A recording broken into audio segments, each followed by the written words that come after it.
Hi అండి. నమస్తే. ఇవి ఈరోజు మా ఇంట్లో పూసిన మల్లెపూలండి.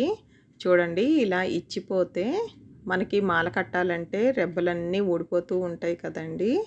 అలా రెబ్బలేమీ ఊడిపోకుండా మనకి మాల కట్టినట్టు ఉండేలాగా ఎలా చేయాలో ఈరోజు నేను వీడియోలో చూపిస్తున్నానండి.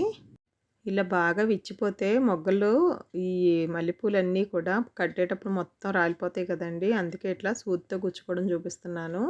దారము ఒకటి సూది తీసుకొని ఒక లైన్ వచ్చేలాగే ఎక్కించుకోవాలండి. సూదికి దారాన్ని ఎక్కించుకోండి. ఇప్పుడు ఒక పువ్వు తీసుకొని గుచ్చుకోవాలి. మనం గుచ్చుకునేటప్పుడు చూసుకొని మధ్యలోకి గుచ్చుకోవాలండి. అలా గుచ్చుకున్న తర్వాత దానికి కిందకి లాగేసిన తర్వాత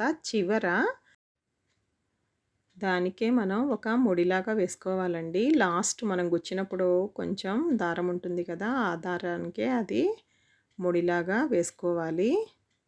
అట్లా ఒక 2 ముళ్ళు వేసుకుంటే గనక మనకి జారిపోకుండా ఉంటుందండి.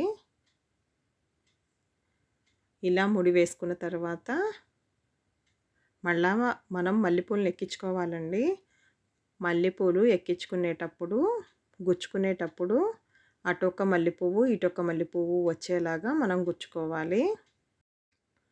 మల్లెపూలు మీరు గుచ్చేటప్పుడండి కొంచెం దగ్గరగా గుచ్చుకోవాలండి. మరీ అంటే గట్టిగా కిందకి అదిమినట్టుగా మాత్రం గుచ్చకండి. కొంచెం లూజ్ ఉంచుకోండి.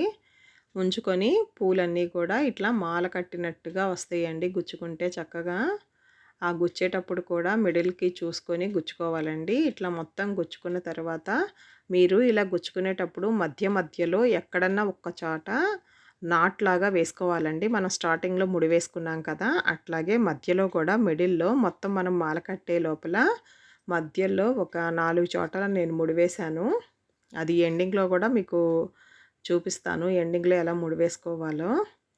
మీకు ఫాస్ట్‌గా అవ్వాలంటే ఇప్పుడు చూపిస్తున్నాను చూడండి. 2 అట్లా మనం మాల కట్టినట్టుగా 2 ఒకేసారి గుచ్చేసి వాటిని నెమ్మదిగా లాగి ఆడపెడితే మీకు కరెక్ట్‌గా వస్తుందనమాట.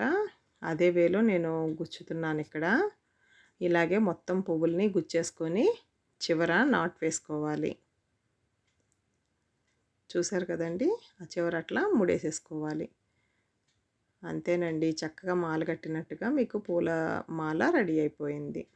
చూసారుగా ఫ్రెండ్స్, పూలు మాల కట్టడం రాని వాళ్ళు ఇలా పువ్వులని గుచ్చుకొని పెట్టుకోవచ్చు.